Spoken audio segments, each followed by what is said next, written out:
from what I understand about Ricky's Compass, you guys want to shatter the stigma. Yes. So what are some stigmas of mental health that you're trying to break? So I think going off what you had mentioned, it's really important to note that like mental health, when we talk about mental health, a lot of times we automatically think of like the quote unquote crazy people that are sitting in a mental institution. But the thing is, everybody has mental health just like everybody has physical health. It's just that not everybody suffers from a mental illness, but that doesn't mean we should be working on the daily to kind of prevent anything from happening. So we really just want to shatter the stigma surrounding mental illness, and by doing that, we want to make it a common conversation. So we want people to feel comfortable to be able to just talk about how they're feeling and what's going on in their head, because unfortunately a lot of times like we live in a society where we ask somebody how they're doing and we don't want the full details. It's kind of like, oh, hey, how are you? Exactly. Mm-hmm. I'm fine, and move on. But in reality, we should be talking about how we're feeling on the daily, because we live in a very stressful, crazy society. And so we want to be able to normalize that conversation and just make it normal to talk about how we're feeling, and to also talk about like if you are seeking help, you don't have to be embarrassed by that. It's okay to see a therapist, a psychiatrist. It's okay to go talk to a counselor. That's important. So we just want to make those conversations normal, and we want people to feel comfortable talking about how they're feeling and the struggles going on in their own head. Because when you don't talk about it, that's when the issues arise. And that's when, when you're constantly trying to cover things up, that's when you have a problem, because the bigger hole you dig and you try and cover it up and hide your feelings, that's when kind of things explode, because it's just a big weight on your shoulders that you're holding on to. And eventually you have to let go of that before it completely crushes you. I don't know if that fully answered your question. No, that's good. Is there any kind of specific instances where there's a sort of, I guess, stigma for mental health that you've seen? Like, I guess crazy, the word crazy. Yes. How many times I know the word crazy is used a lot in my vernacular. Sometimes, we're joking or, we're being serious, because that's like the only way you can describe someone who's kind of like, not all there. You know what I mean? There's something wrong there. You know what I mean? Yeah. Like if anybody approaches you and they do something strange, you're like, oh, that person's crazy. Mm-hmm. So where do we kind of, I don't know if we're not going to have all the answers, but where do we kind of draw the line when using the word crazy? Like, okay, this person is just like a terrible person because they do these weird things, or and where do we kind of like, okay, this person probably needs some help. Right. You know what I mean? Yeah, no, absolutely. I think it's important to just be cautious of how we say things and what we say, because I find myself making that mistake all the time too. Even like in high school, it's like, you're stressed out. Oh my God, I'm going to kill myself. Like that's not something to joke about, but we use it all so often because it's just kind of normalized. And so even with, with the word crazy, I think it's just important to be cautious and be aware of others, and you don't have to label them. Like, when you're with friends and you're joking around, try and be cautious and try and slowly start to not use those types of words. So crazy, depressed, you can say you're upset, but are you really depressed? Because that is an illness as well. People face depression, and it's hard for them to kind of battle through that. But a lot of times when we put those words in our everyday vocabulary, we're kind of continuing to just look over the real struggles behind those words and behind people suffering. And so I think, we're not gonna leave here and no longer use crazy. Like it's such a common word that I'm not saying that you can't use it at all, but you just have to be cautious of the way people are acting. And I think, when you see somebody struggling like that, especially if they're a friend, there's kind of 5 main signs of depression, and I would say like basic mental health issues. There's agitation.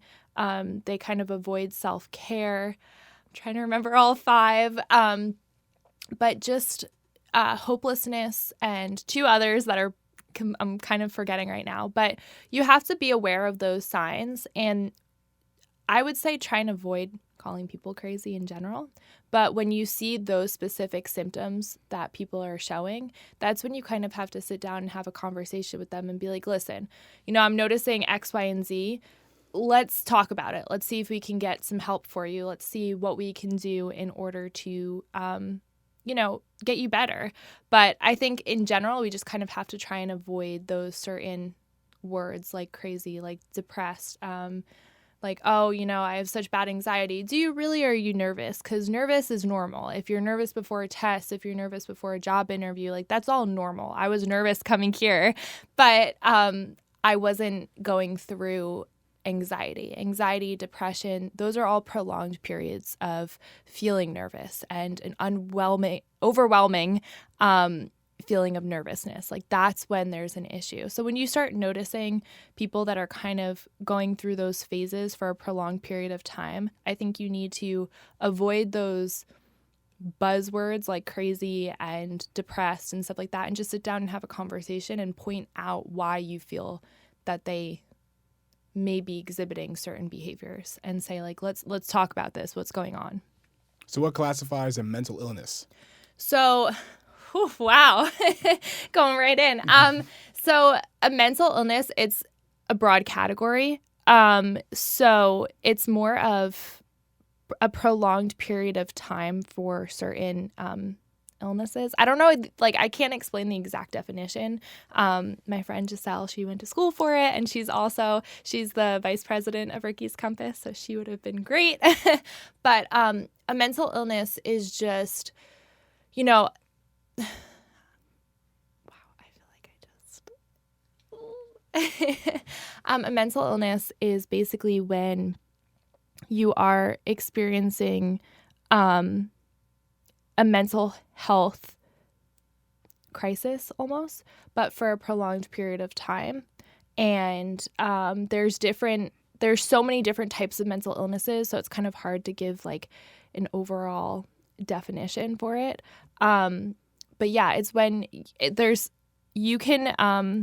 can be brought on by certain situations that you're going through. It can be brought on by imbalances in your chemicals in your brain. So there's different ways that it can be brought on, but a mental illness is more so, just a prolonged period of a mental health crisis, I guess, if that makes sense. Yeah, I mean, I guess we can kind of like compare it to something physical. Yes. Like, let's say you wake up one day and you're coughing, you're sneezing.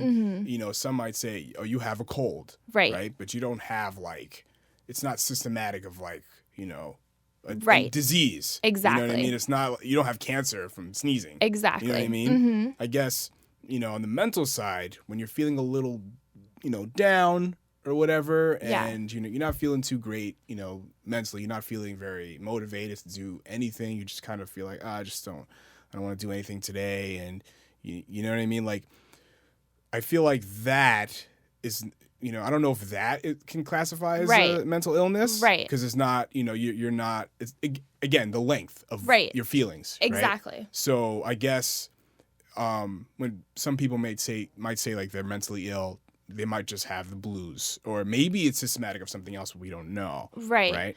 No, absolutely. A lot of times mental illnesses are when, are prolonged periods of time. Yeah. So in order to be classified with depression, I believe it's like 3 weeks of severe, not even sadness. I guess that's a way to describe it. I'm trying to think of like synonyms instead of just saying, you're depressed, but it's a severe sadness and it's prolonged. So a lot of times mental illnesses, they are a prolonged period of extreme emotions, I guess you could say, but it depends on the illness too, because it's not always just like a lot of times when we talk about mental illness, we automatically think of depression and anxiety, but there's also schizophrenia, there's bipolar disorder, there's all different types. So it's hard to kind of hone in on certain symptoms when we're talking about mental illness as a whole, but it is a prolonged period of those symptoms.